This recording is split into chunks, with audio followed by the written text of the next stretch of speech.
तो good evening भाई, good evening सभी को, मेरा प्यार भरा नमस्कार, सभी को राधे राधे, सभी को दोस्त जय हिंद।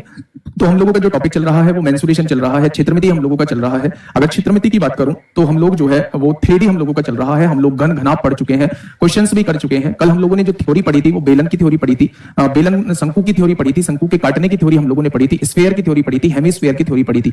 अभी हम लोगों की जो थ्योरी बची हुई है वो फ्रस्टम की थ्योरी अभी हम लोगों की बची हुई है। अभी जो हम लोगों की थ्योरी बची हुई है मेरे भाई, वो हम लोगों की अभी खोखला गोला और खोखला बेलन की थ्योरी बची हुई है। प्रिज्म और पिरामिड एक तरफ रख देते हैं, ये सारी थ्योरी जो है हम लोगों की अभी बची हुई है। ठीक है मेरे भाई, तो सबसे पहले क्वेश्चंस की तरफ हम लोग चलते हैं मेरे दोस्त, क्वेश्चंस की तरफ हम लोग चलते हैं। क्वेश्चंस हम लोग जो पहुंच चुके थे वो बेलन पे पहुंच चुके थे। कहां पहुंच चुके थे मेरे भाई? बेलन पे हम लोग पहुंच चुके थे, राइट सर्कुलर सिलेंडर पे हम लोग पहुंच चुके थे। और हम लोग जो कर रहे थे वो ये वाला क्वेश्चन हम लोग कर रहे थे, क्वेश्चन नंबर 26। क्वेश्चन नंबर 26 हम लोग कर रहे थे। एक बार क्वेश्चन को पढ़ेंगे और सवाल का जवाब देंगे कि क्या होगा इस क्वेश्चन का बिल्कुल सही जवाब। सर वोटिंग हो गई क्या आपकी? बिल्कुल हो गई, वोट दिया है ना? आपको भी सारे मतलब वोट देके आना है सबको, जिनका भी वोट है उनको वोट जरूर देके आना है। बस यही तो एक ऐसी चीज है जिस पर किसी का अधिकार नहीं चलता, ये हमारी मन की मर्जी से चलती है। ठीक है, सोच समझ के वोट देना है आप लोगों को। नीतीश कुमार भाई नाम ले दिया, वीर प्रताप सिंह, विकास, विनोद कुमार, आयुष पांडे, ममता, राहुल राजन, बहुत बढ़िया, बहुत शानदार। चलिए क्वेश्चन कहना चाह रहा है, यदि दो बेलनों के आयतन का अनुपात 6:5 है और उनकी ऊंचाई का अनुपात जो है वो 5:24 है, तो उनकी त्रिज्याओं का अनुपात क्या होगा? बच्चे वॉल्यूम का रेशियो अगर मैं आप लोगों से पूछूं तो मेरे भाई वॉल्यूम का रेशियो जो होता है, वॉल्यूम का फॉर्मूला क्या होता है बेलन का? पाई R1 का स्क्वायर H1। ये पहले बेलन का वॉल्यूम हो गया। ये जो है ये दूसरे बेलन का वॉल्यूम है। पहले का रेडियस R1 मानी है, पहले की त्रिज्या H1 मानी है, दूसरे की रेडियस R2 मानी है, दूसरे की त्रिज्या H2 हम लोगों ने मानी है। ठीक है, अगर मैं यहां से देखूं तो दोनों बेलन का आयतन का रेशियो क्या दिया हुआ है, तो आप कहेंगे 6:5 दिया हुआ है। पाई से पाई कट जाएगा। R1 अपॉन R2 का स्क्वायर हम लोगों को निकालना है मेरे भाई। H1 अपॉन H2 कितना दिया हुआ है? उनकी ऊंचाई का रेशियो 5/24 आप लोगों को दिया हुआ है। ठीक है, ये 24 भाग में है, इधर आके गुणा में हो जाएगा मेरे भाई, 24 गुणा 6 हो जाएगा। और यहां 5 गुणा में है, इधर आके भाग में हो जाएगा। तो ये जो हो जाएगा ये R1 अपॉन R2 हो जाएगा, और इधर से स्क्वायर हटेगा, इधर स्क्वायर रूट लग जाएगा। ठीक है, 24 छिक्का 144 का वर्गमूल कितना होता है? 12 होता है। और 5 पंजे 25 का वर्गमूल 5 होता है। तो उनकी त्रिज्याओं का रेशियो क्या हो जाएगा? तो आप कहेंगे 12/5 हो जाएगा। इस क्वेश्चन का जवाब क्या होगा? जो बच्चे 1-2 दे रहे हैं वो बिल्कुल गलत जवाब दे रहे हैं। इस क्वेश्चन का जवाब जो हो जाएगा वो 12/5 हो जाएगा। जब भी आप लोगों को मेरे भाई वॉल्यूम का रेशियो दिया हो या वॉल्यूम का रेशियो आपसे पूछा हो तो हमेशा आप लोग वॉल्यूम का फॉर्मूला लिखेंगे। जो चीज दी हुई है उसको पुट करेंगे, जो चीज आपसे पूछी गई है उसे आप लोग निकाल देंगे। बिल्कुल सिंपल सा क्वेश्चन था, दोनों के वॉल्यूम का रेशियो दिया हुआ था। वॉल्यूम πr² होता है, तो पहला वॉल्यूम है तो त्रिज्या भी पहले की मान ली और ऊंचाई भी पहले की। दूसरा वॉल्यूम है तो त्रिज्या भी दूसरे की मान ली और ऊंचाई भी दूसरे की मेरे भाई मान ली हम लोगों ने। तो यहां से V1 अपॉन V2 जो आएगा वो आपका दिया हुआ है। यहां से त्रिज्या का जो रेशियो निकल के आ जाएगा, सॉरी, वो 12/5 आप लोगों का निकल के आ जाएगा। ठीक है, चलिए सर ऑनलाइन वोट नहीं डाल सकते क्या? ऑनलाइन वोट नहीं डाल सकते गुड़िया, ऑनलाइन केवल पैरामिलिट्री वालों को और आर्मी को, इन सभी को अलाउड रहती है। ठीक है, बताइए क्या कहना चाह रहा है क्वेश्चन? आराम से क्वेश्चन पढ़िएगा और सवाल का जवाब दीजिए। क्या होगा इस क्वेश्चन का बिल्कुल सही जवाब? वो सारे क्वेश्चन आप लोगों को करा रहा हूं जो बच्चे बार बार आप लोगों से पूछे जाते हैं, जो बार बार आप लोगों से पूछे जाते हैं। क्या कहा है क्वेश्चन ने? उस लंबवृत्तीय बेलन का पार्श्व पृष्ठीय क्षेत्रफल क्या होगा? पार्श्व पृष्ठीय क्षेत्रफल कहते हैं मेरे भाई कर्व्ड सरफेस एरिया, यानी कि जिसे कहा जाता है वक्र पृष्ठीय क्षेत्रफल, जिसके आधार की परिधि। अच्छा एक बात मुझे बताइए, बेलन के आधार में क्या जुड़ा होता है? तो आप कहेंगे बेलन के आधार में जो है एक व्रत जुड़ा हुआ होता है। तो मेरे भाई उसने कहा है इस व्रत की परिधि 22 है, तो यानी कि उस अगर बेलन की रेडियस की बात करूं, उस अगर बेलन की रेडियस की बात करूं तो वो 7/2 आ जाएगी। आगे क्या 7/2? अब क्वेश्चन ने कहा है जिसकी ऊंचाई इसकी त्रिज्या की 4 गुनी है। त्रिज्या कितनी है? 7/2। इसमें 4 की गुणा कर देंगे तो 2 दूनी 4, क्या ऊंचाई जो है वो 14 आ जाएगी। मेरे भाई उसने कहा है उस बेलन की त्रिज्या की 4 गुनी जो है वो ऊंचाई है। तो बेलन की त्रिज्या कितनी है? 7/2। इसका 4 गुना निकालेंगे तो मेरे भाई 2 दूनी 4, तो 7 दूनी 14 उसकी ऊंचाई आ जाएगी। तो आपसे पूछा है पार्श्व पृष्ठीय क्षेत्रफल क्या होगा? वक्र पृष्ठीय क्षेत्रफल का फॉर्मूला होता है 2πrh। ठीक है, पाई की वैल्यू आप लोग रखेंगे, पाई की वैल्यू 22/7 हो जाएगी। आर की वैल्यू जो है वो 7/2 है, और एच कितना दिया हुआ है? 14 दिया हुआ है। 7 दूनी 14 से 14 कट जाएगा। 22 7 154 दूनी 308 इस क्वेश्चन का जवाब हो जाएगा। वैसे भी पाई आ रहा था तो आंसर 11 का मल्टीपल ही होगा। ना तो ये 11 से कटता है, ना ये 11 से कटता है, ना ये 11 से कटता है। एकमात्र ऑप्शन 11 से कटने वाला मेरे भाई ऑप्शन नंबर बी हो जाएगा। सबसे पहले उसने आधार के परिधि दी हुई है, आधार में जो होता है वो व्रत होता है, उसकी परिधि आप लोगों को दी हुई है। ऊंचाई जो है वो त्रिज्या की 4 गुनी है, और मेरे भाई आपसे वक्र पृष्ठीय क्षेत्रफल आपसे पूछा है।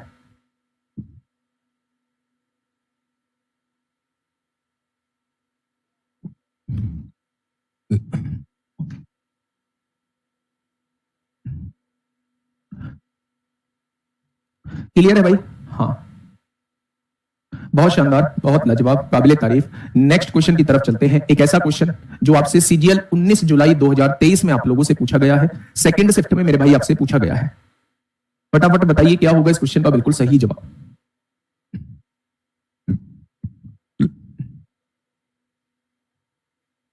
एक और क्वेश्चन आप लोगों के सामने, क्वेश्चन नंबर 3, आज का क्वेश्चन नंबर 3। भैया क्लास शेड्यूल तो थी नहीं ये वाली, कैसे शेड्यूल नहीं थी मेरे भाई? क्वेश्चन ने कहा है एक बेलन का पार्श्व पृष्ठीय क्षेत्रफल, बेलन का पार्श्व पृष्ठीय क्षेत्रफल क्या होता है? 2πr(h) होता है। कितना दिया हुआ है? 3168 आप लोगों को दिया हुआ है। बेलन का पार्श्व पृष्ठीय क्षेत्रफल जो है 3168 आप लोगों को दिया हुआ है। इसकी ऊंचाई जो है वो 48 आप लोगों को दी हुई है। पाई की वैल्यू कितनी है? 22/7 है।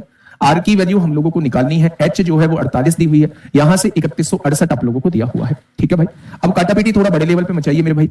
2 से काटिए, 2 एकम 2 होगा, 2 पंजे 10 होगा, 2 अट्ठे 16 होगा, 2 चौक 8 होगा, 11 दूनी 22 होगा। या फिर एक काम करिएगा, 22 एकम 22, 22 छिक्का 154, 22 दूनी 44 हो जाएगा। ठीक है, 22 छिक्का 154 होते हैं ना, 6 दूनी 12 को 2 हाथ से लेके नहीं, 22 छिक्का 132, 22 सत्ते 154 होते हैं, 22 सत्ते 154 होते हैं, 22 दूनी 44 होते हैं। ठीक है, तो आर की वैल्यू क्या हो जाएगी? 72 तो उधर है ही मेरे भाई, ये जो भाग में है ये गुणा में आ जाएगा, और ये जो गुणा में है ये भाग में आ जाएगा। कोई दिक्कत? तो आप कहेंगे जी इसमें क्या दिक्कत होगी। अब आप एक चीज समझिएगा, 12 छिंग 72 होता है, 12 चौक 48 होता है, 2 तिया 6 होता है, 2 दूनी 4 होता है, यानी इसकी जो त्रिज्या निकल के आ जाएगी वो 21/2 निकल के आ जाएगी।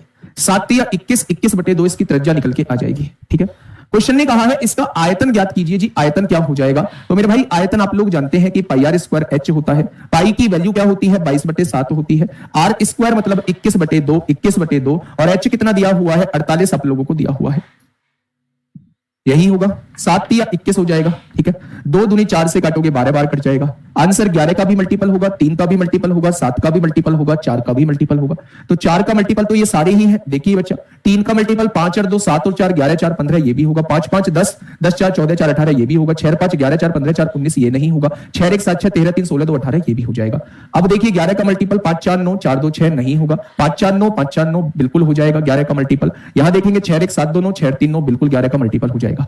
ठीक है, अगर मैं इसका यूनिट डिजिट से करना चाहूं तो 3 दूनी 6 एकम 6 दूनी 12, पीछे 2 किसके पीछे आ रहा है? Option number D.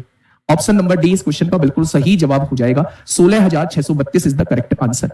अगर यूनिट डिजिट से क्वेश्चन को सॉल्व करूं, यूनिट डिजिट से क्वेश्चन को सॉल्व करूं तो आप देखेंगे 2 तिया 6, 6 एकम 6, 6 दूनी 12 को 2, पीछे 2, एक ही ऑप्शन में है, option number D. Option number D इस क्वेश्चन का साथी बिल्कुल सही जवाब जो है वो हो जाएगा। क्या ये बात क्लियर है? चलिए बहुत बढ़िया। आपको जो दिया हुआ है वो कर्व्ड सरफेस एरिया दिया हुआ है, यानी 2πr(h) की वैल्यू दी हुई है। एच भी आप लोगों को दिया हुआ है, यहां वैल्यू पुट कर देंगे। आर की वैल्यू हम लोग निकाल देंगे। आपसे आयतन पूछा है, जस्ट इस फॉर्मूले में वैल्यू पुट करके देख लेना। जस्ट इस फॉर्मूले में मेरे भाई वैल्यू पुट करके देख लेना, आपके सामने एरिया आ जाएगा। ठीक है, चलिए नेक्स्ट क्वेश्चन आप लोगों के सामने है। 25 जुलाई 2023 में फिर से एक बार पूछा गया है, बताइए। ललित प्रताप सिंह, बहुभुज के एरिया का फॉर्मूला सर, कौन से बहुभुज का? कौन से बहुभुज? पहले बहुभुज की डेफिनेशन मुझे बताओ, होती क्या है? बहुभुज होता है 3 या 3 से ज्यादा भुजाओं से मिलकर बनी कोई भी बंद आकृति, closed figure, that is called बहुभुज। अब आपसे वो ट्रायंगल का पूछता है तो ट्रायंगल का एरिया पता है, क्वाड्रिलेटरल का पूछता है तो क्वाड्रिलेटरल का पता है, 5 भुजाओं वाले पेंटागन का पूछता है तो पेंटागन की जरूरत नहीं है, 6 भुजाओं वाले हेक्सागन का पूछता है तो उसमें 3 इक्विलेटरल ट्रायंगल बन रहे होते हैं, 6 इक्विलेटरल ट्रायंगल बन रहे होते हैं, तो एक का एरिया √3/4 a स्क्वायर होता है, तो 6 का कितना हो जाएगा? ऐसे ही अलग अलग बहुभुज का अलग अलग एरिया होता है मेरे भाई। ठीक है, हाँ बताइए क्वेश्चन ने क्या कहा है? यूपीएसआई वालों को आरपीएफ बैच लेने की जरूरत है कि नहीं बता दीजिए। मैथ के हिसाब से लेने की आवश्यकता नहीं है, मैथ के हिसाब से लेने की आवश्यकता नहीं है। सुनिएगा क्वेश्चन नंबर 29 आप लोगों के सामने क्या है। 12 सेंटीमीटर ऊंचाई वाले एक ठोस वृत्तीय बेलन का वक्र पृष्ठीय क्षेत्रफल, ठोस वृत्तीय बेलन, बेलन का वक्र पृष्ठीय क्षेत्रफल, पाई की वैल्यू कितनी है? 22/7 है। रेडियस हम लोगों को नहीं पता है, एच कितना दिया हुआ है? 12 दिया हुआ है। कितना दिया हुआ है? वक्र पृष्ठीय क्षेत्रफल 2640 दिया हुआ है। 22 से कम 22 होगा, 4 बचेंगे, 22 दूनी 44 0, 12 दूनी 24 से कितनी बार कटेगा? 5 बार कटेगा, और आर की वैल्यू कितनी हो जाएगी? 35 सेंटीमीटर हो जाएगी। 7 पंजे कितना होता है? 35 सेंटीमीटर होता है। ठीक है भाई, अब क्वेश्चन ने कहा है बेलन का आयतन ज्ञात कीजिए। भाई कुछ है ही नहीं क्वेश्चन में। पाई आर स्क्वायर एच होता है, पाई की वैल्यू 22/7 है, आर की वैल्यू कितनी है? 35 का स्क्वायर हो जाएगा, तो 35 फिक्स नहीं है। पॉलीगन मेरे भाई आप समझो, पॉलीगन होता क्या है? पॉलीगन होता है 3 या 3 से ज्यादा भुजाओं से मिलकर बनी कोई भी बंद आकृति। तो ट्रायंगल भी मेरा पॉलीगन है, क्वाड्रिलेटरल भी मेरा पॉलीगन है, पेंटागन भी मेरा पॉलीगन है, हेक्सागन भी पॉलीगन है, हेप्टागन भी पॉलीगन है, ऑक्टागन भी पॉलीगन है, नोनागन भी पॉलीगन है, और डेकागन भी पॉलीगन है। तो जितनी नंबर ऑफ 3 से ज्यादा जितनी भी साइड की आप क्लोज फिगर बना सकते हैं वो सारी की सारी पॉलीगन होंगी। ठीक है, चलिए नेक्स्ट क्वेश्चन आप लोगों के सामने, क्वेश्चन नंबर 30। सीजीएल 27 जुलाई 2023 में आप लोगों से पूछा गया है। फटाफट बताइए क्या होगा इस क्वेश्चन का साथी। बिल्कुल सही जवाब। एक बेहतरीन क्वेश्चन आप लोगों के सामने है, एक बेहतरीन क्वेश्चन आप लोगों के सामने है मेरे भाई।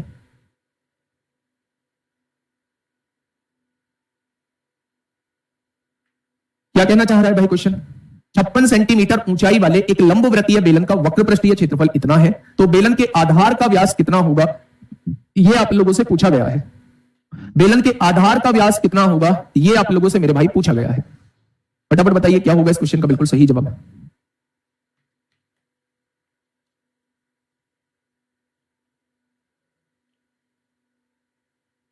क्या कहा है क्वेश्चन ने।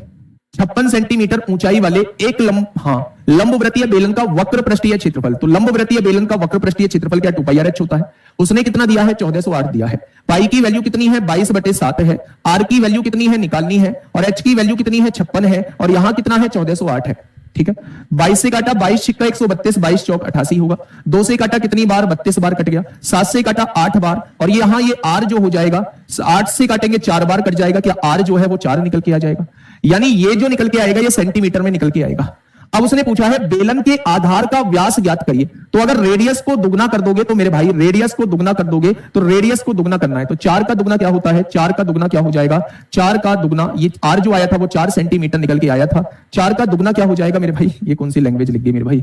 4 का दुगना क्या हो जाएगा, तो डायमीटर जो आएगा वो रेडियस का दुगना होता है, ये 8 सेंटीमीटर आ जाएगा। लेकिन ये आज देख के गलती से भी ये ऑप्शन टिक मत कर देना, क्योंकि ये सेंटीमीटर में है, ये मीटर में है, तो कन्वर्ट करना होगा, कन्वर्जन जरूरी है। आप सेंटीमीटर को अगर मीटर में कन्वर्ट करना चाहते हो तो 100 से डिवाइड करना होगा, और तब आप सेंटीमीटर को मीटर लिख सकते हैं।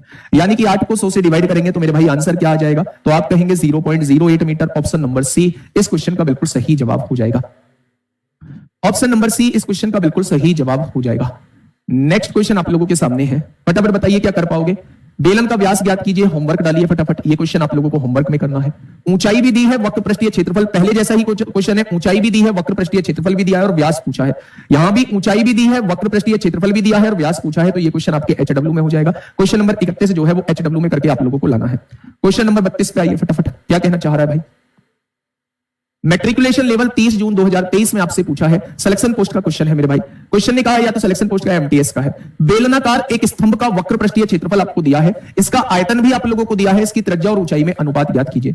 वक्र पृष्ठीय क्षेत्रफल 2πr(h) है, और 2πr(h) की वैल्यू कितनी दी है 528 आप लोगों को दी है। आयतन जो दिया हुआ है πr² h जो दिया हुआ है आप लोगों को वो 1848 आप लोगों को दिया हुआ है, और आप लोगों से पूछा है इसकी त्रिज्या और ऊंचाई का रेशियो क्या होगा। ये आप लोगों से मेरे भाई वो पूछना चाह रहा है, ये आप लोगों से मेरे भाई वो पूछना चाह रहा है। तो अगर मैं यहां से दोनों को डिवाइड करके देखता हूं तो पाई से पाई उड़ जाएगा, एक आर से एक आर उड़ जाएगा, एच से एच उड़ जाएगा। ठीक है मेरे भाई, यानी कि ये जो आएगी वैल्यू 2 से कट जाएगा, 2 दूनी 4, 2 छिक्का 12, 2 चौक 8। तो आर की जो वैल्यू आएगी वो 1848/264 आ जाएगी, 264 बच्चे आ जाएगी। ठीक है, 7 से काटेंगे 7 चौक 28 को 8 हासिल 2, सचिंग वैल्यू 2 44 को 4 हासिल 4, 7 दूनी 14, 4 18, ये 7 बार कट जाएगा। तो आर की वैल्यू कितनी आ चुकी है, आर की वैल्यू जो है वो 7 आ चुकी है। अगर आर की वैल्यू 7 आ चुकी है तो पुट करिए यहां, पाई की वैल्यू 22/7 है, आर की वैल्यू 7 है, एच की वैल्यू आपको निकालनी है जो कि 528 आप लोगों को दिया हुआ है। यहां से 7 से 7 उड़ा, 22 एकम 22, 22 दूनी 44, 22 चौक 88, 2 से काटा 12 बार। तो आर जो है वो 7 आ चुका है, एच जो है वो 12 आ चुका है। अब क्वेश्चन ने कहा है इनकी त्रिज्या और ऊंचाई में अनुपात क्या होगा, यानी रेडियस और हाइट में रेशियो पूछा जा रहा है। तो क्वेश्चन का जवाब क्या हो जाएगा, तो आप कहेंगे 7/12 इस क्वेश्चन का बिल्कुल सही जवाब हो जाएगा। 7/12 क्या हो जाएगा इस क्वेश्चन का साथी बिल्कुल सही जवाब जो है वो हो जाएगा।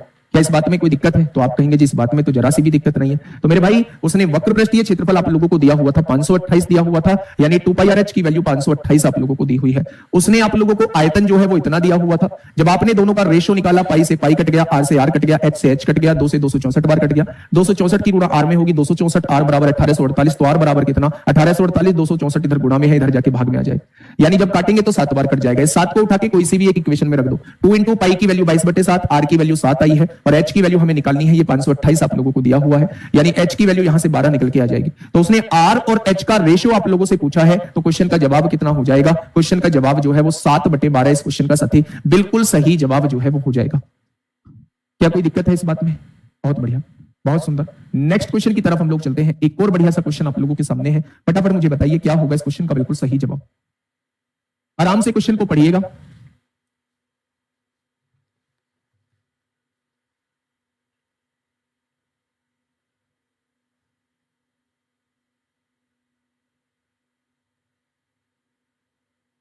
फटाफट बताइए भाई क्या होगा इस क्वेश्चन का बिल्कुल सही जवाब। फॉर्मूले याद हैं तो फिर इजी है। हाँ फिर इजी है, ठीक है। सारा खेल ही इसमें फॉर्मूले का है। अगर आप देखोगे तो सारा खेल ही किसका है, तो आप कहोगे जी सारा खेल ही इसमें फॉर्मूले का है।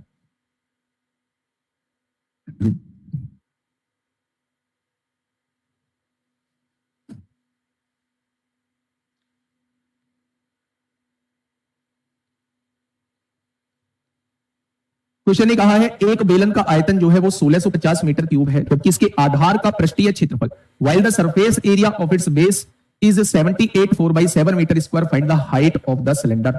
Find the height of the cylinder आप लोगों से पूछा है। Find the height of the cylinder पूछा है। फटाफट बताइए क्या होगा इस क्वेश्चन का बिल्कुल सही जवाब। अच्छा एक बात मुझे बताइएगा, ये कितना है भाई? 8 सत्ते 56 को 6 हासिल 5 7 सत्ते 49 और 5 54 हो जाएगा। 546 में 4 जोड़ेंगे, ये जो लिखा हुआ है ये 550/7 लिखा हुआ है। ये किसकी वैल्यू है मेरे भाई? ये पाई आर स्क्वायर की वैल्यू है। अब आप कहोगे जी वो तो क्षेत्रफल होता है, ये तो पृष्ठीय क्षेत्रफल दिया हुआ है। तो मेरे भाई एक बात ध्यान से थोड़ा सा समझिएगा, उसके आधार का पृष्ठीय क्षेत्रफल, आधार में क्या जुड़ा होता है? आधार में वृत्त जुड़ा होता है। भाई अगर मैं बेलन की बात करता हूं तो बेलन यही तो होता है। तो अगर मैं कहूं कि इसके आधार में क्या जुड़ा हुआ है, तो आप कहेंगे इसके आधार में वृत्त जुड़ा हुआ है। और वृत्त का टोटल सरफेस एरिया मतलब उसके एरिया की ही बात की जा रही है। तो अगर मैं आप लोगों से पूछूं कि ये पाई आर स्क्वायर की वैल्यू 550/7 है, बेलन का आयतन कितना होता है? पाई आर स्क्वायर एच होता है, वो कितना दिया है? 1650 आप लोगों को दिया है। पाई आर स्क्वायर की वैल्यू कितनी है? 550/7 है। यहां से एच की वैल्यू हम लोगों को निकालनी है। 550 तिया 1650 होते हैं और 7 तिया कितने हो जाएंगे? 21 हो जाएंगे। अब आप ये चीज देखिए कि आंसर जो है वो 21 मीटर आप लोगों को आ रहा है। ऑप्शन नंबर सी इस क्वेश्चन का जवाब हो जाएगा, क्योंकि ये भी मीटर क्यूब में है, ये मीटर स्क्वायर में है। अब आप ये समझना, अगर ये कहा होता कि जबकि बेलन का पृष्ठीय क्षेत्रफल, तो फॉर्मूला हम लोग 2 पाई आर एच प्लस आर लगा रहे होते, लेकिन उसने कहा है जबकि इसके आधार का पृष्ठीय क्षेत्रफल। यानी जब मैंने बेलन को बनाना सिखाया था तो मैंने कहा था इसके आधार और टॉप पर जो जुड़ा होता है वो इसका एक सर्कुलर पार्ट जुड़ा होता है, और सर्कुलर पार्ट का एरिया कह लो या टोटल सरफेस एरिया कह लो, बात जो है वो पाई आर स्क्वायर ही होती है। बात क्या होती है? बात जो है वो पाई आर स्क्वायर ही मेरे भाई होती है। तो इस क्वेश्चन का जवाब क्या हो जाएगा? पाई आर स्क्वायर की वैल्यू जो है वो आप लोगों को ये दी है, 78 की गुणा 7 में करेंगे, 540 की 4 जोड़ेंगे, 550/7 हो जाएगा। ठीक है। अब हमसे वॉल्यूम भी दिया है, पाई आर स्क्वायर की वैल्यू हमने ये पुट कर दी, एच हम लोगों से पूछा है, तो जवाब क्या आ जाएगा? 21 इस क्वेश्चन का बिल्कुल सही जवाब आप लोगों के सामने आ जाएगा।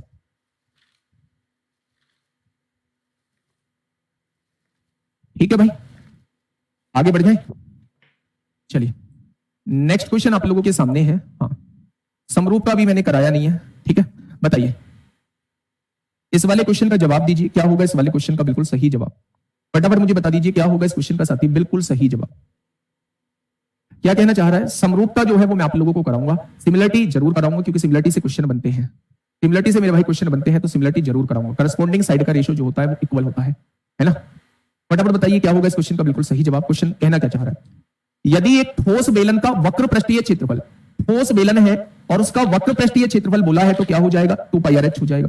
ठोस बेलन का वक्र पृष्ठीय क्षेत्रफल जो है, इसके कुल पृष्ठीय क्षेत्रफल का, कुल पृष्ठीय क्षेत्रफल का, कुल पृष्ठीय क्षेत्रफल का, कुल पृष्ठीय क्षेत्रफल ये होता है। इसका 2/5 भाग है, इसके कुल पृष्ठीय क्षेत्रफल का 2/5 भाग आप लोगों को दिया हुआ है। ठीक है भाई। तो इसके व्यास और इसकी ऊंचाई का अनुपात बताइए। व्यास होता है 2r और मेरे भाई ऊंचाई हमसे वो इसका रेशो पूछना चाह रहा है।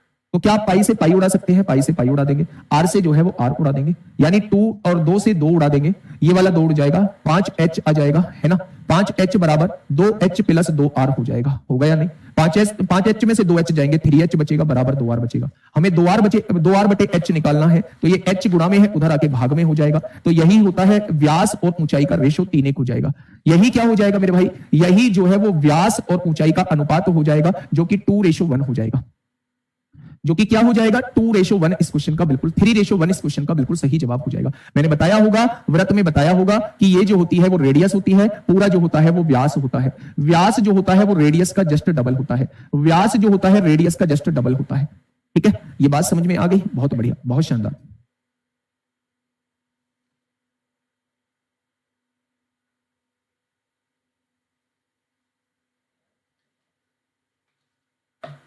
आगे बढ़े, चलिए नेक्स्ट क्वेश्चन की तरफ हम लोग चलते हैं।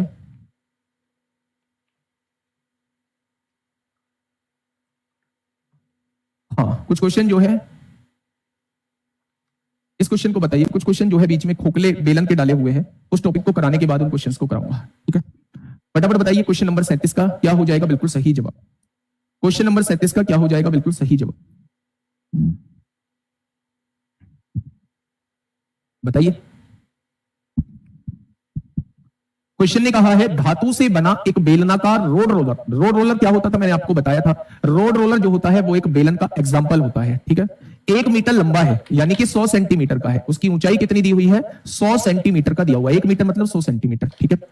इसकी आंतरिक त्रिज्या 27 सेंटीमीटर है और धातु की सीट की मोटाई 9 सेंटीमीटर है। धातु की सीट आंतरिक त्रिज्या कितनी है? 27 सेंटीमीटर है अंदर की त्रिज्या, और धातु की सीट जो है वो 9 सेंटीमीटर की है। तो मेरे दोस्त बाहरी त्रिज्या कितनी आ जाएगी? क्या 36 आ जाएगी? तो आप कहेंगे बिल्कुल आ जाएगी। ये 27 है, ये 9 है, दोनों को मिला के बाहर की त्रिज्या जो है वो 36 बन जाएगी। रोलर का वजन कितना है? यदि 1 सेंटीमीटर क्यूब, धातु का वजन 8 ग्राम होता है। बेटा रोलर में जो होता है ये बीच का पार्ट खाली होता है, यहां सारा मटेरियल लगा होता है। अगर मैं इसका वॉल्यूम निकालना चाहता हूं तो बाहर वाले के एरिया में से, रोलर बताया था मैंने, बेलन होता है, बाहर वाले के वॉल्यूम में से, बाहर वाले के वॉल्यूम में से मुझे अंदर वाले का वॉल्यूम घटाना होगा। मुझे अंदर वाले का वॉल्यूम घटाना होगा। ये बाहर का रोड रोलर है, ये अंदर वाला हिस्सा है। अगर बाहर वाले के हिस्से में से अंदर वाले का हिस्सा घटा दूंगा तो ये बीच वाला आ जाएगा जहां मटेरियल लगा हुआ है। ठीक है भाई, ये बात समझ में। अगर मैं यहां से देखूं दोनों जगह से पाई कॉमन आ सकता है, एच कॉमन आ सकता है। एच कितना दिया है? वो 100 सेंटीमीटर दिया है, और बड़ी त्रिज्या 36 है, बड़ी त्रिज्या 36 है, छोटी त्रिज्या 27 है। बड़ी त्रिज्या 36 है, छोटी त्रिज्या 27 है। तो क्या ये जो है ये आयतन निकल के आ जाएगा? आयतन निकल के आ जाएगा। यहां से अगर मैं देखूं तो ये 100 पाई बन गया है मेरे भाई। 36 का स्क्वायर a माइनस बी और a प्लस बी, 7 6 13 को 3 हासिल, क्या ये 63 हो जाएगा? क्या ये जो है वो एरिया आ चुका, क्या ये जो है वो वॉल्यूम आ चुका है इस बीच वाले हिस्से का? उसने कहा यदि 1 सेंटीमीटर क्यूब धातु का वजन 8 ग्राम है तो इतने सेंटीमीटर क्यूब धातु का वजन कितना हो जाएगा? इतने ग्राम हो जाएगा। लेकिन आंसर जो है वो किलोग्राम में दे रखे हैं, तो हमें 100 से डिवाइड करना होगा, 1000 से डिवाइड करना होगा। तो ये ग्राम किस में कन्वर्ट हो जाएगा? ये ग्राम जो है वो किलोग्राम में कन्वर्ट हो जाएगा, ठीक है। अब आप ये चीज देखिएगा, 2 जीरो से 2 जीरो उड़ाइएगा यहां से, 1 जीरो बची, 2 चौक 8 होगा, 2 पंजे 10 हो जाएगा, 2 पंजे 10 हो जाएगा। अब आप देखिए सबकी गुणा कर लीजिए मेरे भाई। 36, 9 चौक 36 दिया, 108 को 8 हासिल लगे 10, 36 का 216 और 10 226 हो जाएगा। पाई बटे 5 हो जाएगा। 5 चौक 20 होगा, 5 एकम 5 होगा, 5 तिया 15 होगा, 5 चौक, अच्छा 5 चौक 20 होगा, 2 बचेंगे, 5 पंजे 25 होगा, 1 बचेगा, 5 तिया 15 होगा, 453.6 पाई आ जाएगा। क्या हो जाएगा? 453.6 पाई। हाँ बिल्कुल खोखले बेलन का क्वेश्चन है, लेकिन खोखला बेलन आपको नहीं भी पता होगा तब भी आप लोग बता देंगे। रोलर जो होता है वो आपका बेलन में काउंटिंग होती है। आपने देखा होगा बीच का पार्ट जो होता है उसका खाली होता है, मेटेरियल जो लगा होता है वो यहां लगा होता है। मेटेरियल देखो कुछ इस तरीके का होता है, रोड रोलर जो होता है वो कुछ इस तरीके का होता है। मैं आप लोगों को दिखा देता हूं, रोड रोलर जो होता है वो कुछ इस तरीके का होता है। यहां ये हो जाएगा, यहां ये हो जाएगा, और ये जो है रोड रोलर बन गया है मेरे भाई। मटेरियल जो लगा होता है वो इसमें लगा होता है। ये जो होता है ये मटेरियल लगा होता है, इस वाले पार्ट में मटेरियल लगा होता है। ये सारा खोखला वाला पार्ट होता है, ठीक है। तो अगर बाहर वाले के आयतन में से अंदर वाले का आयतन आप घटा दोगे तो मटेरियल का आयतन निकल के आ जाएगा। बाहर वाले के आयतन में से अंदर वाले का आयतन घटा दो। बाहर वाले के आयतन को आप ऐसे भी लिख सकते थे, बाहर वाले के आयतन को आप ऐसे भी लिख सकते थे, कैपिटल आर का स्क्वायर कैपिटल एच नहीं स्मॉल एच, ये हो जाएगा बाहर वाले का आयतन। और इसमें से अंदर वाले का आयतन घटा दोगे तो बीच वाले का आयतन आ जाएगा। कुल मिला के आपके सामने इतना आयतन निकल के आएगा। उसने कहा अगर 1 सेंटीमीटर क्यूब आयतन होता है तो वजन 8 ग्राम होता है, लेकिन इतने सेंटीमीटर क्यूब का वजन क्या होगा? तो 8 की गुणा कर देंगे। मेरे भाई ये ग्राम में आप लोगों को दिया है, लेकिन ऑप्शन किलोग्राम में दिए है तो 1000 से डिवाइड कर देंगे, ठीक है भाई। बहुत बढ़िया, बहुत सुंदर, बहुत लाजवाब। चलिए आगे बढ़िएगा, नेक्स्ट क्वेश्चन की तरफ हम लोग चलते हैं। हाँ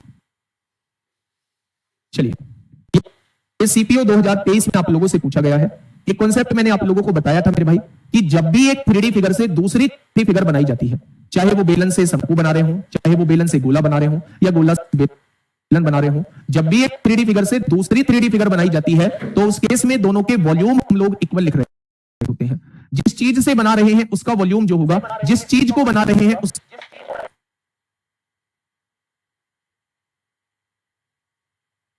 उसके वॉल्यूम के मेरे भाई इक्वल रहेगा, ठीक है। व्यास 2 सेंटीमीटर, व्यास 2 सेंटीमीटर, हाँ हाइट बेटा दोनों के लिए कॉमन रहेगी, तभी तो दोनों को एच लिखा है। हाइट दोनों के लिए परिजी कॉमन रहेगी। व्यास 2 सेंटीमीटर और लंबाई 45 सेंटीमीटर वाली किसी बेलनाकार धातु की छड़ को पिघलाया जाता है। अगर व्यास 2 सेंटीमीटर है तो त्रिज्या कितनी हो जाएगी? त्रिज्या जो है वो 1 सेंटीमीटर हो जाएगी, लंबाई 35 सेंटीमीटर हो जाएगी मेरे भाई।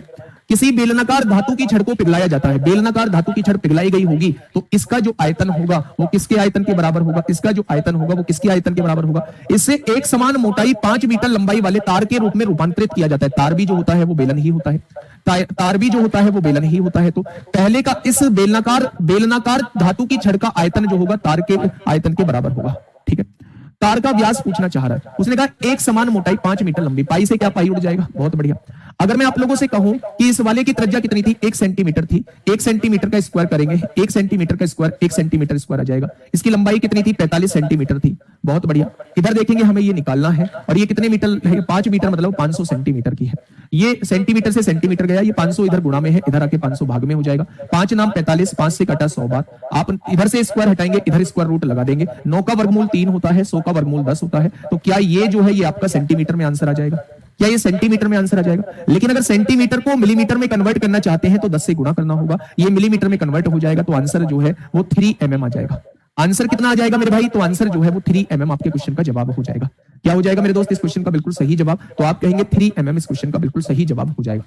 यानी कहने का मतलब केवल इतना सा है, कहने का मतलब केवल इतना सा है कि जब भी एक 3D फिगर से दूसरी 3D फिगर बनती है तो दोनों के वॉल्यूम जो होते हैं वो इक्वल होते हैं। जब हमने बेलनाकार छड़ को मेरे भाई पिघलाया और उससे एक तार बनाया तो बेलनाकार छड़ का जो आयतन होगा वो तार के आयतन के बराबर होगा। और ये आपको पता होना चाहिए कि तार जो होता है खुद एक सिलेंड्रिकल फॉर्म में होता है, बेलनाकार की फॉर्म में होता है। तो दोनों ही केस में बेलन का आयतन जो रहेगा वो इक्वल रहेगा।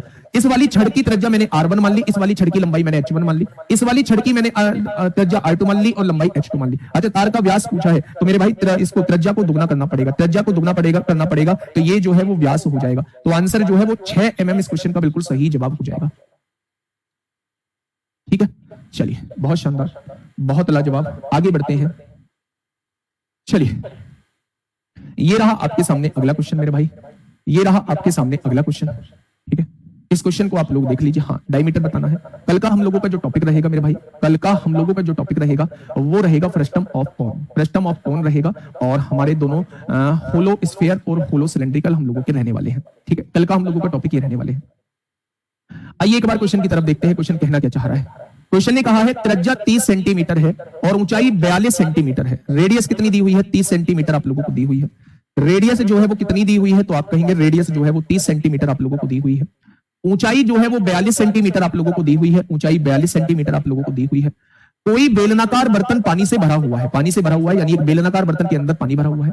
यदि इसके पानी को 75 सेंटीमीटर लंबाई और 44 सेंटीमीटर चौड़ाई वाले आयताकार टब में उड़ेल दिया जाता है तो तल में पानी का स्तर कितने सेंटीमीटर तक उठ जाएगा। मेरे भाई ध्यान से सुनना, जब भी एक चीज से 3D फिगर से दूसरी 3D फिगर बनाई जाती है तो दोनों के वॉल्यूम इक्वल होते हैं। ये बात मैं आप लोगों को बता चुका हूं।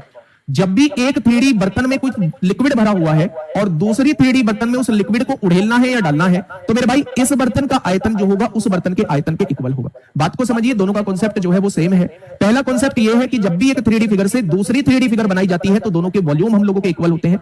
दूसरी बात मैं आप लोगों से ये कहना चाहता हूं कि अगर एक 3D बर्तन में कोई लिक्विड आप लोगों का भरा हुआ है और इस लिक्विड को आप दूसरे 3D बर्तन में उड़ेलना चाहते हैं, मतलब एक एग्जांपल के तौर पे अगर मैं आपसे कहूं तो पहले पानी जो है एक बेलनाकार बर्तन में भरा हुआ था और इस बेलनाकार बर्तन को आप लोग जो है आयताकार बर्तन में खाली करना चाहते हैं तो बेलनाकार बर्तन का जो आयतन होगा वो आयताकार बर्तन के आयतन के बराबर होगा। दोनों के वॉल्यूम जो है वो इक्वल होंगे। बस यही कहा है इस क्वेश्चन में कि त्रिज्या 30 सेंटीमीटर और ऊंचाई 42 सेंटीमीटर वाला कोई बेलनाकार बर्तन पानी से भरा हुआ है, यानी पहले जो पानी मौजूद है वो बेलनाकार बर्तन में पानी मौजूद है। यदि इसके पानी को 75 सेंटीमीटर लंबाई और 44 सेंटीमीटर चौड़ाई वाले आयताकार टप में उड़ेल दिया जाता है, उस पानी को किसमें उड़ेल दिया गया, आयताकार टप में उड़ेल दिया गया, तो मेरे भाई दोनों के वॉल्यूम इक्वल होंगे। तो बेलनाकार बर्तन का वॉल्यूम कितना होता है, तो आप कहेंगे पाई आर स्क्वायर h होता है। अच्छा, मैं आपसे पूछूं कि आयताकार टब का आयतन कितना होगा, तो मैंने आपको जिस दिन 3D मैंने स्टार्ट की थी उस दिन मैंने आप लोगों को बताया था कि कभी भी आयताकार टब बोले तो आप लोग उसे घनाकार समझना और कभी भी आपसे वर्गाकार टब बोले तो आप उसे घनाकार टब समझना। ठीक है, आयताकार मतलब आयत से मिलकर घना भी तो बना होता है और वर्ग से मिलकर क्या बना होता है, घन बना होता है। तो मेरे भाई ध्यान से सुनना, यहां से पाई नहीं कटेगा क्योंकि पाई यहां है ही नहीं दूसरी साइड। अब यहां पाई की वैल्यू आप लोग रखिएगा। बेलन की त्रिज्या कितनी दी हुई है, 30 का स्क्वायर हो जाएगा। बेलन की लंबाई कितनी है, 42 सेंटीमीटर है बच्चे ऊंचाई। यहां लंबाई कितनी दी हुई है, 75 सेंटीमीटर। यहां चौड़ाई है 44 सेंटीमीटर और आपसे ऊंचाई जस्ट आपसे पूछना चाहता है, काटापीटी मचाइए। 75 गुणा में है, इधर आके भाग में आएगा। 44 गुणा में है, इधर आके भाग में आएगा। 7 छिंग 42 होते हैं, 22 दूनी 44 होते हैं, 2 तिया 6 होते हैं, 3 से काटेंगे 25 बार कटेगा, 5 छंग 30, 5 पंजे 25, 5 छंग 30, 36 सेंटीमीटर आ जाएगा जो कि ऑप्शन नंबर ए हो जाएगा, जो कि ऑप्शन नंबर ए हो जाएगा। ठीक है भाई, ये लास्ट क्वेश्चन आप लोगों के लिए होमवर्क है। बिल्कुल ऐसा ही वजन वाला क्वेश्चन अभी करा के आया हूं, वजन वाला क्वेश्चन अभी करा के आया हूं। कल जो आप लोगों का टॉपिक चलेगा, एक तो चलेगा फ्रस्टम और हम लोग दोनों होलो पार्ट कर रहे होंगे। फिर हम लोगों का केवल और केवल क्या बच जाएगा, केवल और केवल मेरे भाई जो थ्योरी पार्ट बचेगा उसमें पिरामिड और प्रिज्म बच जाएगा। ठीक है, मन लगा के पढ़ाई करिए। मैंने 20 दिन का अगला टारगेट लिया है, 20 दिन में आप लोगों का कोर्स खत्म हो जाएगा पूरी तरीके से। Okay, tata, bye bye.